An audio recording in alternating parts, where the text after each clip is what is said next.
Ke-129, Cosplay Jeti Soang. Yasmin juga sedang berada di dapur. Bumil satu ini sangat bersemangat memasak. Pagi ini ia memasak lontong sayur, sebab Umi Arfah dan Pak Kiai ingin sarapan di rumah mereka. Sayang, ada yang bisa abang bantu gak? Tanya Ihsan, yang baru saja pulang dari masjid. Gak usah bang, abang duduk aja. Ini sudah selesai semua kok. Sahut Yasmin tanpa menoleh, ia masih sibuk menata masakannya di meja makan. Mata Ihsan langsung berbinar melihat makanan yang sudah tertata rapi itu. Ini kamu masak lontong sayur sayang? Iya bang, kemarin Umi sempat bilang, katanya kangen sama lontong sayur buatanku. Masya Allah, istriku ternyata perhatian juga sama Umi. Ihsan merasa senang, karena Yasmin sangat menyayangi orang tuanya. Iya dong bang, kan Uminya abang Umiku juga. Menantu yang baik, abang Jeti makin sayang deh sama kamu. Yasmin langsung salting. Ia paling tidak bisa mendengar kata-kata manis dari suaminya. Aku juga sayang sama abang. Yasmin mendekatkan bibirnya lalu. Cuk! Bibir itu mendarat di bibir Ihsan, laki-laki yang jarang disosol oleh istri dinginnya itu. Hanya pasrah dan menikmatinya. Ehem, gak di kamar, gak di keramaian, di meja makan, main nyosor-nyosor terus. Goda Agil yang tiba-tiba nongol di dapur. Yasmin dan Ihsan refleks menjauhkan tubuh masing-masing, lalu mengelap bibir yang sudah terlanjur basah. Mas Agil, kok main nyelonong aja? Kenapa gak ngucapin salam dulu? Pekik Yasmin kesal. Aku dari tadi sudah ngucapin salam loh. Kalian aja yang gak jawab. Makanya aku langsung masuk aja. Ternyata aku masuk di waktu yang pas, saat kalian lagi cosplay Jeti Soang. Sahut Agil tanpa dosa, sembari duduk di kursi yang ada di sana. Mas, mulutnya jangan lemes gitu. Kau tegur Ihsan, mukanya pun sudah memerah seperti tomat rebus. Antara malu dan marah beda tipis. Satu sisi ia malu karena kepergok, tapi di sisi lain ia kesal karena Agil mengganggunya. Semua makanannya sudah siap nak. Ucap Umi Arfah, yang masuk ke dapur berbarengan dengan Pak Kiai dan juga Elvira. Mungkin tadi Agil berjalan duluan ke dapur. Makanya ia tiba lebih dulu. Untungnya hanya Agil yang memergoki mereka tadi. Coba semuanya masuk berbarengan. Bisa-bisa Ihsan semakin malu. Karena sesuatu yang seharusnya privasi itu dilihat oleh keluarganya. Iya Mi, ayo kita langsung makan. Sahut Yasmin salah tingkah. Masakan kamu emang gak pernah gagal Yasmin. Selalu enak. Puji Umi Arfah saat sedang makan. Iya Mi, betul banget mau menu apa saja. Yang dimasak oleh Yasmin pasti enak. Timpal Pak Kiai. Makasih Mi. Bah, pujiannya. Ucap Yasmin malu-malu. Setelahnya mereka lanjut makan. Suasana kali ini terasa sangat adem. Karena tidak ada keributan lagi seperti biasa. Dari tadi Agil asik makan. Sepertinya ia sangat menikmati masakan adik ipar kesayangannya itu. Selesai makan, para suami langsung menuju ruang keluarga. Sedangkan para istri harus membereskan dapur yang seperti kapal pecah itu terlebih dahulu. Yasmin mencuci piring dibantu oleh Elvira, sedangkan Umi Arfah membersihkan meja makan. Mbah, sekarang masih suka pusing sama mual-mual gak? Tanya Yasmin pada Elvira. Masih Yasmin, tapi kadang-kadang aja sih. Sahut Elvira. Dua orang itu sangat akur. Elvira juga sudah tidak canggung lagi berada di dekat Yasmin. Sebab ia sudah benar-benar mengikhlaskan Ihsan. Jika orang lain yang berada di posisi mereka mungkin tidak akan bisa akur. Namun Elvira yang berhati lembut itu mampu menerima semua kenyataan ini dengan lapang dada. Karena Agil juga suami yang baik. Tidak kalah baik dari Ihsan. Mbah hamilnya sudah berapa bulan?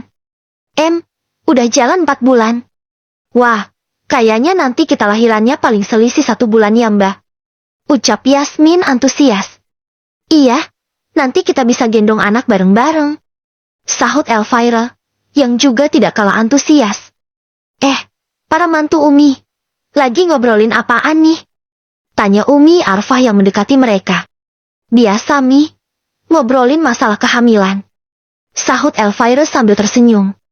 Dapur sudah beres. Mereka semua pun ikut berkumpul di ruang keluarga. Abah sama Umi pamit duluan ya. Soalnya ada acara pagi ini. Ucap Pak Kiai yang sudah berdiri. Ya, cepet banget pulangnya ah. Padahal aku masih kangen sama Abah sama Umi. Rengek Yasmin, sambil memeluk Umi Arfah. Kalau kamu kangen sama Umi sama Abah, nanti sesekali nginap aja lagi di rumah. Ucap Umi Arfah, sembari mengelus punggung menantu yang berasa anak sendiri itu. Iya Mi, nanti aku ajakin abang nginap di sana deh. Lebay banget sih kamu deh. Orang rumah cuma beda RT doang. Cibir Agil sambil terkekeh. Iya memang cuma beda RT, tapi aku gak bisa kesana tiap hari. Soalnya dikandangin mulu sama si abang. Ihsan mendelik karena dijadikan tersangka. Tapi memang benar Yasmin tidak bisa keluyuran. Bahkan ke rumah abahnya saja tidak bisa tiap hari. Karena ia hanya diperbolehkan keluar rumah untuk mengaji. Sisanya disuruh istirahat saja di rumah oleh Ihsan. Semuanya sudah pulang ke rumah. Kini yang tersisa hanya Ihsan dan Yasmin. Tapi Ihsan juga sibuk karena ada beberapa pekerjaan yang ia kerjakan. Yasmin lebih memilih untuk tiduran, sambil bermain handphone. Karena hanya itu hiburan satu-satunya setelah berstatus menjadi seorang istri. Sebab tidak bisa bebas lagi seperti masih gadis dulu. Di rumah Azmi dan Cindy, mereka juga sudah sarapan. Cindy langsung pergi mencuci piring dan merendam semua pakaian kotor. Sedangkan Azmi dapat tugas menyapu, mengepel lantai, serta membereskan kamar. Setelah ini, mereka juga ingin pergi ke pasar untuk berbelanja. Karena tadi di saat sarapan Azmi mendapat telepon dari orang tuanya. Jika nanti malam mereka ingin berkunjung ke rumah Azmi. Sudah 1 bulan lebih Azmi dan Cindy menikah. Mereka belum pernah menengok dua orang itu. Cindy yang biasanya malas-malasan itu langsung super rajin. Karena takut dikira pemalas oleh mertuanya. Takut dipecat jadi mantu. Selesai mencuci piring, Cindy langsung mencuci baju yang sudah direndamnya. Mas sudah semua nih sayang, kamu perlu bantuan gak? Tanya Azmi yang menyusul Cindy ke kamar mandi. Aku juga sudah selesai mas. Ini tinggal jemur baju. Sahutnya, sambil menunjuk ke ember besar yang berisi penuh dengan pakaian. Sebab kemarin Cindy tidak nyuci, jadi cucian kotor menumpuk. Apalagi kemarin mereka juga habis camping, jadi baju kotornya cukup banyak. Ya udah, kita jemur berdua aja biar cepat. Azmi langsung membawa jemuran itu ke belakang, diikuti oleh Cindy. Baru saja sampai di jemuran, Cindy sudah menghembuskan nafas kasar. Sebab tetangga samping rumahnya juga ada di halaman belakang. Ada pengantin baru. Ngejemur lagi? Tanya Ustadz Fauzi, orang satu itu selalu ada di sana. Saat Azmi dan Cindy menjemur pakaian, mungkin karena di halaman belakang lebih sejuk, Jetty lebih sering bersantai di sini. Iya Teds. Sahut Azmi, lalu fokus menjemur pakaiannya. Malam kemarin kemana Teds? Kok rumahnya kosong? Oh, itu saya camping di pantai, sama Ustadz Ihsan, dan Ustadz Agil juga. Jawab Azmi apa adanya. Oh camping. Tapi kok saya nggak diajak Teds? Cindy mencebik. Ngapain ngajak-ngajak Pak Ustadz? Yang ada liburannya makin kacau. Karena orang-orangnya pada oleng semua. Batin Cindy. Sebab Ustadz satu ini juga suka meledek. Mungkin akan jadi seperti Agil dan Yasmin jika dipersatukan dengan Cindy. Kemarin liburannya mendadak Teds. Jadi gak sempat ngajak-ngajak. Lain kali deh kalau liburan lagi saya ajak. Kebetulan saat liburan sekolah nanti kami mau bulan madu. Ucap Azmi cengengesan. Bruk. Cindy langsung menginjak kaki Azmi. Mas, gak usah aneh-aneh. Kau tegur Cindy. Ia takut jika liburan berikutnya, Ustadz Fauzi diajak beneran. Azmi meringis, sedangkan Ustadz Fauzi tergelak. Saya cuma bercanda kok Cindy. Takut banget kalau bulan madunya saya recokin. Ledeknya sambil terkekeh, karena melihat wajah kesal Cindy. Menjemur bajunya belum selesai, Cindy sudah masuk lebih dulu. Ia memang agak sensi jika bertemu dengan Ustadz Fauzi. Cindy lebih memilih untuk bersiap-siap, agar Azmi selesai nanti mereka bisa langsung pergi ke pasar, karena perempuan memang sedikit ribet setiap kali mau pergi. Berbeda dengan laki-laki, yang siap-siapnya satset-satset. Ke-130, dijenguk mertua. Di sore harinya, Yasmin yang sedang selesai mengaji, celingukan mencari keberadaan sahabatnya. Namun orang-orang itu tidak terlihat batang hidungnya. Mungkin Cindy sedang sibuk, sebab nanti malam akan kedatangan mertua. Tapi entahlah dengan Mila, mungkin Mila juga sedang berhalangan, Ini dua orang pada kemana sih? Gumam Yasmin menggaruk-garuk kepalanya. Ia kesepian ingin main. Tapi tidak ada yang bisa diajak main, atau sekedar nongkrong di kantin. Kamu kenapa sih sayang?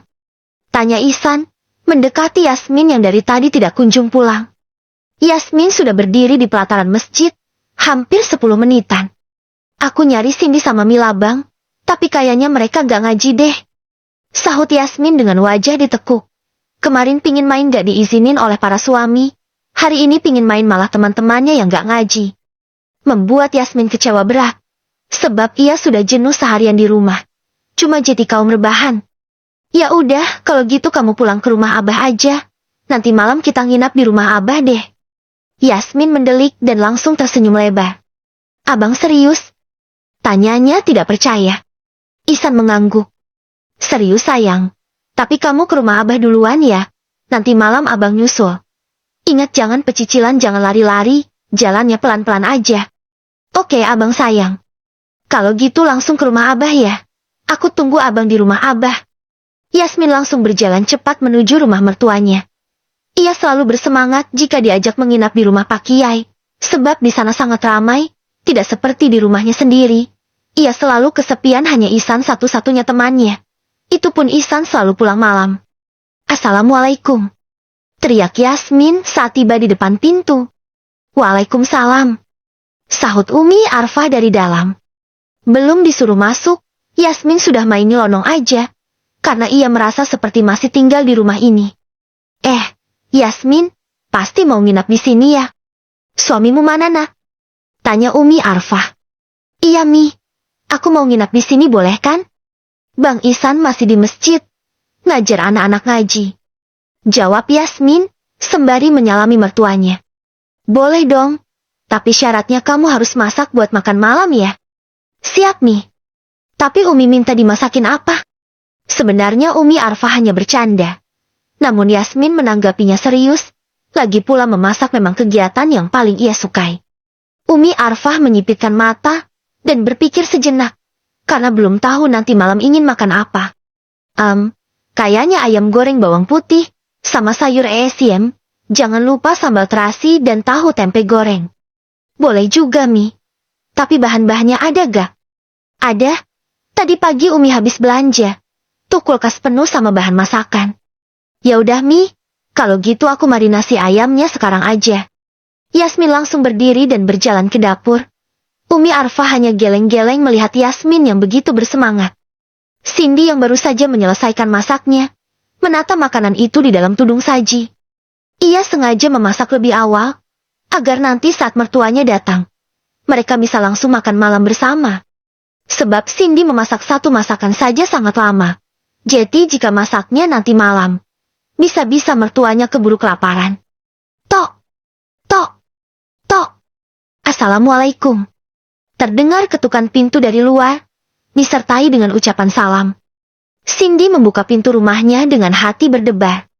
Ia terkejut melihat mertuanya sudah berdiri di depan pintu. Padahal mereka berjanji akan datang nanti malam. Namun ternyata, mereka malah sudah tiba di rumahnya sore hari ini. Cindy merasa panik, mengingat Azmi, suaminya, masih berada di pondok dan tidak akan pulang sebelum selesai sholat Isya. Ini adalah pertemuan kedua Cindy dengan mertuanya. Namun Cindy belum pernah berinteraksi secara langsung seperti ini dengan mereka. Ia merasa sangat gugup. Dengan wajah memerah, Cindy menyambut mertuanya. Waalaikumsalam. Ayah, Ibu. Silahkan masuk. Maaf saya tidak tahu kalau ayah dan ibu akan datang lebih awal. Mas Asmi juga belum pulang. Dia masih di pondok. Ucapnya sambil membungkukkan badan dalam-dalam. Mertuanya tersenyum dan langsung melangkah masuk. Tidak apa-apa, Nak. Kami memang sengaja datang lebih awal untuk melihat bagaimana kehidupan kalian berdua. Sahut Bu Hasna. Cindy merasa semakin gugup. Khawatir mertuanya akan mengetahui bahwa ia belum bisa menjadi istri yang baik untuk Asmi. Ia takut mertuanya akan kecewa dan menilai dirinya tidak pantas menjadi menantu mereka. Di dalam hati, Cindy berdoa agar ia bisa melewati pertemuan ini dengan baik. Ia berusaha menenangkan diri. Namun, ketakutan dan kegugupan yang dirasakannya tak kunjung hilang, membuat setiap gerakannya terlihat canggung dan tidak percaya diri. Cindy berharap Asmi segera pulang dan membantunya menghadapi mertuanya. Ia berdoa agar pertemuan ini berjalan lancar, dan mertuanya tidak mengetahui kekurangannya sebagai istri. Terlebih, ia ingin membuktikan bahwa ia bisa menjadi istri yang baik, dan menantu yang diharapkan oleh mertuanya. Sebentar saya tinggal ke dapur dulu ya, Bu. Ucap Cindy sopan. Ia dari tadi salah tingkah sampai lupa mertuanya belum dibuatkan minum. Di dapur sambil membuatkan minum, Cindy menyempatkan untuk mengirim pesan pada Asmi. Mas, pulang sekarang. Ayah sama ibu sudah datang. Aku takut. Takut kenapa sayang? Balas Asmi. Cuma takut aja. Balas Cindy. Asmi garuk-garuk kepala. Bisa-bisanya takut sama mertua. Cin, giliran sama orang tua sendiri melawan mulu. Batin Asmi sambil terkekeh. Ia merasa lucu saat tahu Cindy takut dengan orang tuanya. Padahal Asmi mengira Cindy tidak pernah takut pada siapapun. Sebab dengan ibunya sendiri saja, sering sekali berdebat. Assalamualaikum. Ucap Asmi saat tiba di rumah. Waalaikumsalam. Sahut Cindy kencang dari arah dapur. Dari tadi itu anak masih diam di dapur, karena secanggung itu berada di dekat mertuanya. Saat Asmi sudah memasuki rumah, Cindy baru kembali ke ruang tamu, membawakan minuman. Ayah sama ibu gimana kabarnya, sehat? Tanya Asmi sambil menyalami orang tuanya. Alhamdulillah sehat nak. Kalian gimana kabarnya? Alhamdulillah. Aku sama Cindy juga sehat kok Bu. Sahut Asmi. Oh iya. Kamu gimana Cindy, betah gak tinggal sama Asmi? Tanya Bu Hasna sembari menatap serius Cindy. Beginilah jika menikah karena dijodohkan. Mungkin orang tua Asmi khawatir Cindy belum bisa menerima anak mereka, sebab di awal menikah dulu, mereka tahu Cindy tidak suka pada Asmi. Alhamdulillah betah banget kok Bu, Mas Asmi orangnya baik banget. Syukurlah kalau gitu, berarti sudah ada tanda-tanda, kita bakalan dapat cucu ya. Doain aja ya Bu, semoga Cindy cepat hamil. Cindy mendelik, ia sama sekali belum terpikir sampai ke sana, sebab mengurus Asmi saja ia tidak becus. Justru Asmilah yang selalu mengurusnya. Di malam harinya, mereka makan malam bersama. Sebenarnya Cindy sudah ketar-ketir, karena ia tahu rasa makanannya masih jauh di bawah rata-rata. Untungnya orang tua Asmi tidak berkomentar. Mereka mengatakan masakan Cindy enak, sepertinya orang tua Asmi juga orang tua yang baik, dan tidak ingin mencampuri rumah tangga anaknya. Mereka datang ke sini sekedar ingin menjenguk anak dan mantu saja, tidak ada maksud lain. Selesai makan malam, kedua orang tua Asmi langsung pamit. Mereka tidak ingin berlama-lama di sana. Cindy, Asmi, ayah, sama ibu, pulang dulu ya nak. Kalian berdua baik-baik ya, yang akur dan harus saling menjaga satu sama lain. Pesan Bu Hasna sembari menyalami Cindy dan Asmi. Iya Bu, hati-hati di jalan. Sahut Asmi dan Cindy kompak. Jangan lupa nanti kalau ada waktu, kalian jalan-jalan ke rumah. Ibu juga pingin kali dijenguk sama mantu. Cindy hanya mengangguk malu-malu. Tapi ia dapat bernafas lega. Karena ternyata orang tua Asmi sangat baik, dan tidak berkomentar apapun tentang dirinya. Ke-131, mengenang masa lalu. Di rumah Pak Kiai, Yasmin juga sudah selesai memasak. Ia tinggal menunggu orang-orang pulang dari masjid saja. Karena semua orang sholat di masjid, termasuk Umi Arfah dan Elvira, jadi Yasmin hanya memasak sendiri di dapur. Namun ia tidak keberatan, dan tidak merasa direpotkan juga. Ia justru merasa senang dapat melayani keluarga suaminya. Itulah yang membuat Ihsan sangat menyayangi Yasmin. Karena Yasmin bukan hanya sayang pada Ihsan saja, namun ia juga menyayangi keluarga suaminya. Assalamualaikum. Suara salam sudah terdengar dari luar. Yasmin pun buru-buru menuju pintu, sebab ia sudah tidak sabar ingin melihat wajah tampan suaminya. Waalaikumsalam. Sahut Yasmin bersemangat, sembari membukakan pintu. Kemudian mereka langsung menuju meja makan. Wah, kamu masak sayur ESYM sayang? Tapi kok ikan asinnya gak ada? Tanya Ihsan, sambil celingukan. Iya bang, maaf ya. Soalnya Umi gak ada beli ikan asin, makannya pakai ayam aja ya. Yasmin langsung mengambilkan makanan untuk suaminya. Ya udah, makasih ya sayang karena udah dimasakin makanan kesukaan abang. Ihsan tersenyum sangat manis ke arah Yasmin. San, jangan senyum-senyum. Entar disosor soang lagi seperti biasanya. Kau tegur Agil. Sepertinya ia juga sudah hafal dengan penyakit baru Yasmin, yang bucin akut. Bruk. Yasmin menendang kursi yang diduduki Agil. Mas Agil gak usah mulai. Sinis Yasmin. Udah. Gak usah ribut, ayo makan sekarang. Kau tegur Pak Kiai, membuat dua orang itu diam. Akhirnya mereka fokus makan, dan tidak ada yang berbicara lagi. Sebab Pak Kiai langsung yang angkat bicara. Agil dan Yasmin langsung ciut. Jika dikau tegur oleh Pak Kiai, tapi jika Ihsan yang menegurnya, mereka malah semakin menjadi jeti. Selesai makan, mereka berkumpul terlebih dahulu di ruang tamu, sebab Ihsan dan Yasmin sangat jarang menginap di sini.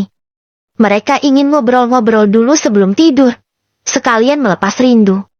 Sudah setengah jam mereka mengobrol, Yasmin mulai merasa cacing di perutnya demo lagi. Abaang, aku mau pisang jepit. Lenyeknya memelas. Ihsan langsung mendelik. Ia masih trauma dengan perkara mangga jepit waktu itu. Sayang, tolong dong. Jangan aneh-aneh lagi ya, abang capek. Keluh Ihsan lemas. Gak aneh kok abang saya Aang. Ini ada banyak yang jual. Aku pesan di GoFood aja ya. Ya udah, pesan aja kalau ada yang jual. Sahut Ihsan pasrah. Tapi ia sedikit takut. Takut pisang jepit yang dimaksud Yasmin adalah pisang curian, seperti mangga waktu itu. San, untung gak disuruh nyariin. Bisa pecah kaca mobil kalau dipakai jepitan dan pisang. Ledek Agil sambil tertawa geli. Ia jeti gemas sendiri, melihat ekspresi Ihsan yang seperti suami paling menderita di dunia. Ish, Mas Agil ngawur aja. Mana ada dijepit pakai kaca mobil, ada alatnya kali. Bantah Yasmin. Maksudnya gimana deh? Tadi kamu bilang pisang jepit. Iya, pisangnya dijepit. Agil dan Ihsan garuk-garuk kepala, sepertinya mereka tidak bisa menangkap penjelasan Yasmin. Udahlah San, kita lihat nanti aja. Bentukannya seperti apa? Ucap Agil. Sudah setengah jam Yasmin menunggu. Akhirnya ojol itu menelponnya dan sudah menunggu di depan gerbang pondok. Bang, pesanannya udah datang. Aku mau ambil sekarang. Ucap Yasmin yang sudah bersiap-siap. Tumben gak nyuruh Ihsan? Tanya Agil. Sebab biasanya Yasmin sangat manja. Apa-apa harus Ihsan yang bergerak. Katanya tadi Bang Ihsan capek, jadi aku aja deh yang ambil ke depan. Tapi minta uang ya Bang. Aku gak ada uang lagi. Yasmin sudah menadahkan kedua tangannya di hadapan Ihsan. Untung suaminya itu selalu membawa dompet kemana-mana. Kasih ya anak Ucap Yasmin menirukan orang yang pernah viral waktu itu. Semuanya hanya terkekeh melihat tingkahnya. Berapa? Sama ongkirnya 90.000 Bang. Nih, kembaliannya kasih ke abang ojolnya aja ya. Ihsan menyerahkan satu lembar uang 100.000. Ia sama sekali tidak pernah perhitungan pada istrinya. Makanya rezeki Ihsan sangat lancar semenjak menikah. Oke, terima kasih abang ganteng. Yasmin langsung berjalan keluar, dengan semangat ke-45. Sepertinya anak itu sudah ngidam banget, ingin makan pisang jepit. Ngomong-ngomong pisang apaan yang dibeli Yasmin? Kok mahal banget? Tanya Agil pada Ihsan. Ihsan menggeleng, dan mengangkat kedua bahunya. Aku juga gak tahu Mas. Beberapa saat kemudian, Yasmin datang membawa satu kresek berukuran cukup besar. Semuanya mengerutkan alis, menatap Yasmin. Katanya pisang jepit. Kok dikotakin gitu? Mana kotaknya banyak banget lagi? Tanya Agil. Yasmin langsung menyerahkan kotak itu satu persatu pada semuanya. Nih, yang lainnya satu box aja ya. Aku 2. Soalnya buat si kembah.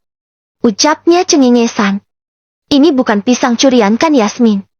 Mereka berpikir itu pisang curian. Karena Yasmin menyebutnya pisang jepit. Yasmin menggeleng. Mana aku tahu. Apa mau aku tanyain penjualnya? Gak usah sayang. Sahut Ihsan gelagapan. Ya kali nanya begitu ke penjual. Bisa panjang nanti urusannya. Agil bernafas lega saat membuka box itu. Yasmin, coba bilang dari tadi kalau ini pisang gapit.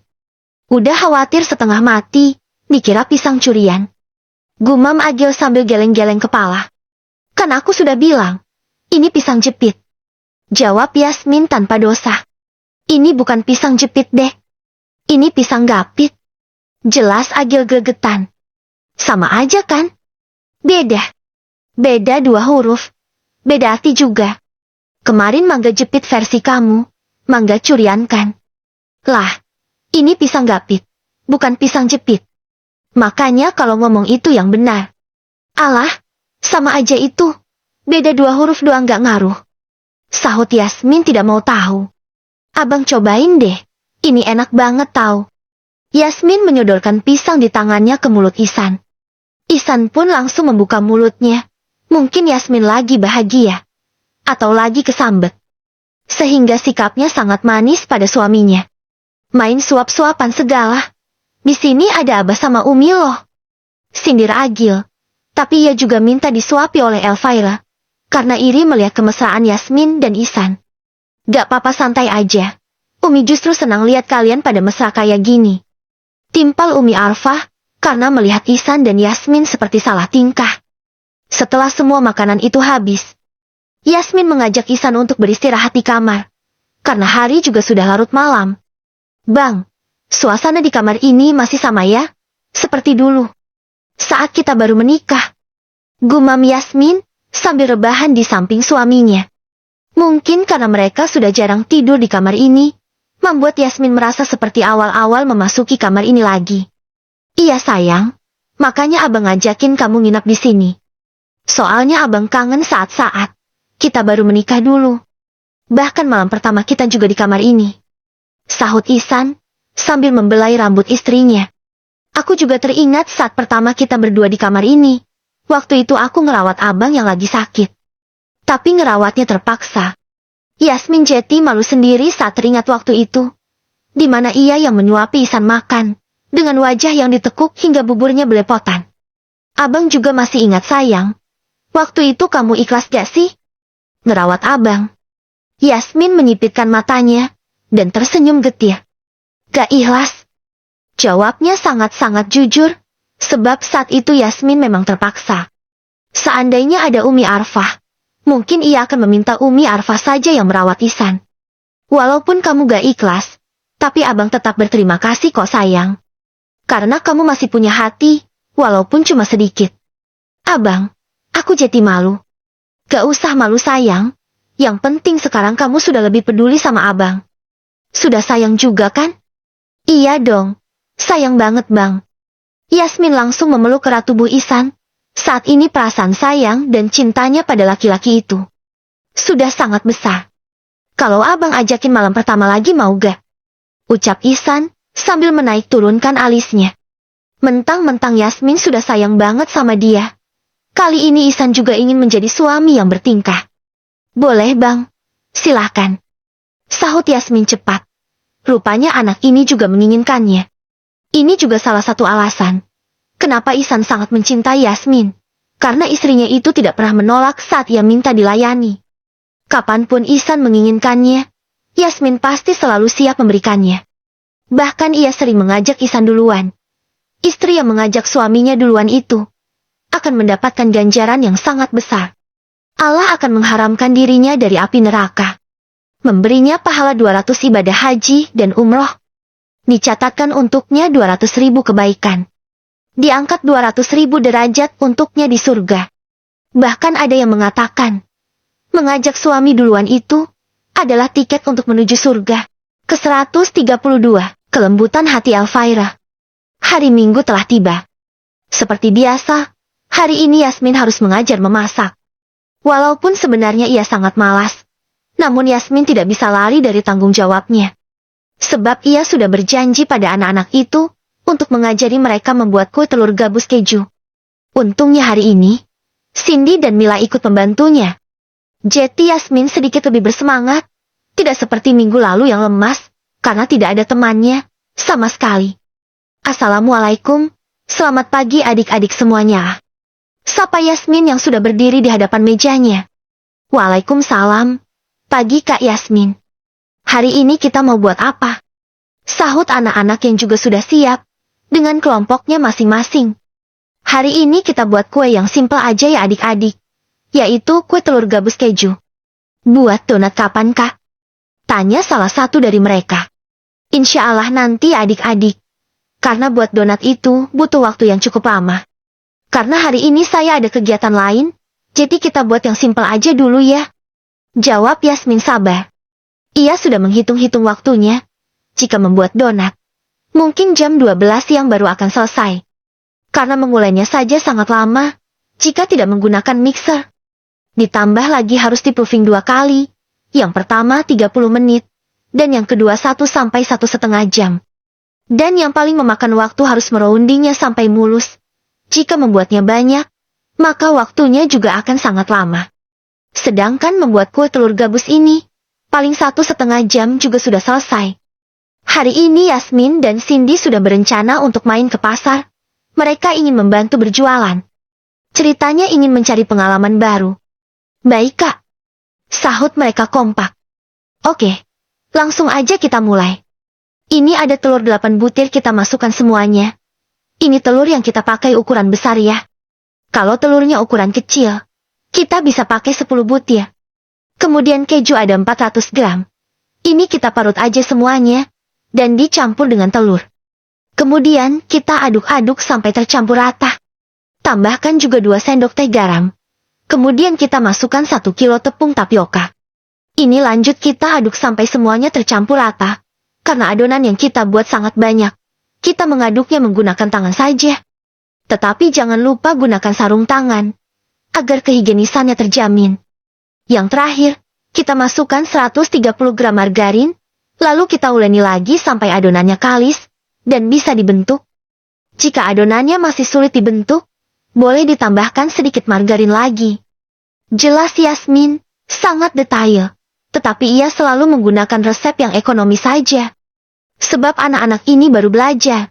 Jadi mereka dapat memahami bahan-bahannya, karena tidak terlalu banyak. Semua anak-anak itu pun mengikuti semua instruksi dari Yasmin. Mereka mengerjakan semuanya dengan serius secara bergantian. Nah, ini sudah siap ya, adik-adik. Sekarang kita bentuk-bentuk saja kecil-kecil memanjang. Seperti telur gabus pada umumnya. Yang selesai dibentuk ini, wajib kita rendam di dalam minyak ya. Agar nanti saat digoreng dia tidak hancur, atau melebur. Sebab bahan pencampurnya, kita hanya menggunakan margarin dan telur saja. Jadi jika langsung dimasukkan ke dalam minyak panas, saya bisa jamin adonan yang sudah terbentuk ini akan menjadi bubur. Yasmin membentuk semua adonannya. Dibantu oleh Cindy, Mila, dan juga Elvira, sebab 1 kilo adonan itu sangat banyak. Bisa puyeng dia kalau disuruh membentuk sendiri. Sedangkan anak-anak itu, mereka per kelompok ada 10-11 orang. Jadi selesainya juga cepat. Yasmin sengaja memberikan resep dengan takaran cukup banyak seperti ini. Agar hasil kue-kuenya bisa dibagi-bagi kepada semua anak-anak pondok. Jadi acaranya juga lebih berkah. Sebab semua santri di sini dapat mencicipinya. Untuk dananya, dari Pak Kiai, dan juga Ihsan, setiap kali mengadakan acara seperti ini. Budgetnya cukup tinggi, namun mereka tidak keberatan. Yang terpenting Yasmin bisa berbagi ilmu masaknya. Dan anak-anak ini juga dapat ilmu yang bermanfaat itu. Dan akan berguna untuk mereka di masa depan nanti. Apakah semua adonannya sudah selesai dibentuk? Tanya Yasmin. Setelah adonan miliknya sudah siap. Sudah sahut semuanya bersemangat. Oke, tahap terakhir. Yaitu tahap penggorengan. Kita panaskan minyak yang cukup banyak. Kemudian masukkan adonannya. Tapi sebagian saja. Jangan langsung semuanya ya. Karena ini akan mengembang. Dan jangan diaduk dulu. Pokoknya kita tunggu sampai dia mengapung. Dan kokoh dulu. Baru boleh kita aduk. Setelah digoreng cukup lama, Yasmin mengangkat kue telur gabus yang sudah matang itu. Kemudian ia lanjut menggoreng sisanya. Kalau minyaknya sudah diam, tidak terlalu berbuih lagi. Itu artinya kuenya sudah matang ya. Sekarang tinggal kita angkat saja. Dan ditiriskan, agar minyak-minyaknya turun. Kemudian ditunggu dingin, baru boleh kita kemas, agar tidak melempem. Semuanya kegiatannya sudah selesai. Kue-kue itu sudah dikemas dan dibagi-bagikan. Yasmin, Cindy, Mila, dan juga Elvira langsung pulang. Mereka juga membawa pulang sebagian kuenya untuk orang-orang rumah. Sebab kue telur gabus itu rasanya sangat enak dan disukai oleh semua orang. Kamu hebat banget ya Yasmin. Bisa masak apa aja. Aku kagum sama kamu. Puji Elvira saat di perjalanan pulang. Karena Yasmin ikut pulang ke rumah Abah, sebab Ihsan juga berada di sana. Aku gak hebat kok Mbak. Ilmu memasak itu banyak dimiliki oleh orang-orang. Justru aku kagum pada Mbak Elvira, yang bisa ngajar anak-anak ilmu agama. Aku juga ingin seperti Mbak Elvira. Mas Agil pasti bangga punya istri seperti Mbak. Udah cantik, baik, berilmu, bisa masak juga. Sedangkan aku bisanya cuma masak doang. Selain itu aku gak punya skill apapun lagi. Yasmin selalu insecure saat berdekatan dengan Elvira. Apalagi ia tahu Elvira pernah menjadi wanita spesial di hati suaminya. Namun ia dapat menata hati, agar hubungan persaudaraan mereka tetap erat. Begitupun Elvira. Ia juga berusaha berdamai dengan keadaan, walaupun ini sangat berat. Dan tidak semua orang dapat bersikap seperti mereka. Ah, kamu bisa aja Yasmin. Semua orang itu memang tidak ada yang sempurna kok.